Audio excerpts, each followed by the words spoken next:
Tollywood young hero Raj Tarun వివాదం రోజుకో కొత్త మలుపు తిరుగుతోంది. లావణ్య అనే యువతి హీరో రాజ్ తరుణ్ తనని మోసం చేశాడంటూ పోలీసులకు ఫిర్యాదు చేసిన సంగతి తెలిసిందే. రాజ్ తరుణ్తో 11 ఏళ్ల నుంచి రిలేషన్లో ఉన్నానని, తామిద్దరం గుడిలో పెళ్లి కూడా చేసుకున్నామని చెప్పి పెద్ద షాక్ ఇచ్చింది.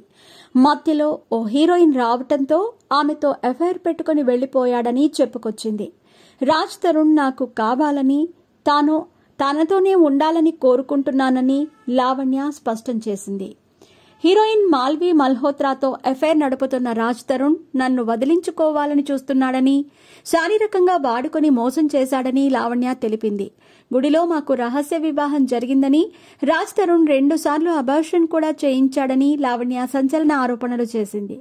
రాజ్ తరుణ్ కు చాలా మంది అమ్మాయిలతో రిలేషన్స్ ఉన్నాయని తెలిపింది. దీనిలో భాగంగానే బిగ్ బాస్ బ్యూటీ ఆరియానాతో రాజ్ తరుణ్ అఫైర్ నడిపారని ఆరోపించింది. లావణ్య చేసిన ఆరోపణలపై రాజ్ తరుణ్ స్పందించారు. నేను ఒకప్పుడు లావణ్యతో రిలేషన్లో ఉన్న మాట వాస్తవమేనని రాజ్ తరుణ్ చెప్పుకొచ్చాడు. అయితే 2016-17 తర్వాత ఆమెతో తనకు ఎటువంటి శారీరక సంబంధం లేదని రాజ్ తరుణ్ క్లారిటీ ఇచ్చారు. ఆమె వ్యక్తిత్వం మంచిది కాదని దూరంగా ఉన్నానని, ఇండస్ట్రీలో నాకున్న పరువు పోతుందనే ఇన్నాళ్లు తాను సైలెంట్ గా ఉన్నానని రాజ్ తరుణ్ తెలిపాడు. ఇదిలా ఉంటే తాజాగా హీరోయిన్ మాల్వి మల్హోత్రాకు సంబంధించిన ఓ వార్త నెట్టింట వైరల్ గా మారింది. గతంలో మాల్వి మల్హోత్రా అసిస్టెంట్ ప్రొడ్యూసర్ యోగేష్ తో అఫైర్ నడిపిందని ఇప్పుడు హాట్ టాపిక్ గా మారింది. కొన్నాళ్లు బాగానే సాగిన వీరి రిలేషన్ అభిప్రాయ భేదాలు రావడంతో బ్రేకప్ అయిందని తెలుస్తోంది.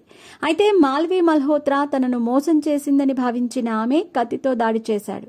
ఈ దాడిలో మాల్వి మల్హోత్రా గాయాల పాలైంది. యోగేష్ మర్డర్ అటెంప్ట్ కేసులో అరెస్ట్ అయ్యాడు. ఇటీవలే మాల్వి మల్హోత్రాపై యోగేష్ తల్లి పోలీసులకు ఫిర్యాదు చేసింది. మాల్వి మల్హోత్రా ప్రేమ పేరుతో నా కొడుకు యోగేష్ ని ట్రాప్ చేసింది, మా ఆస్తులు కాజేసి జైలు పాలు చేసిందని ఫిర్యాదులో పేర్కొంది.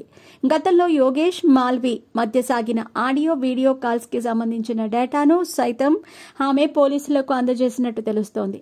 దీంతో మాల్వి మల్హోత్రాపై 2వ కేసు నమోదైనట్టయింది.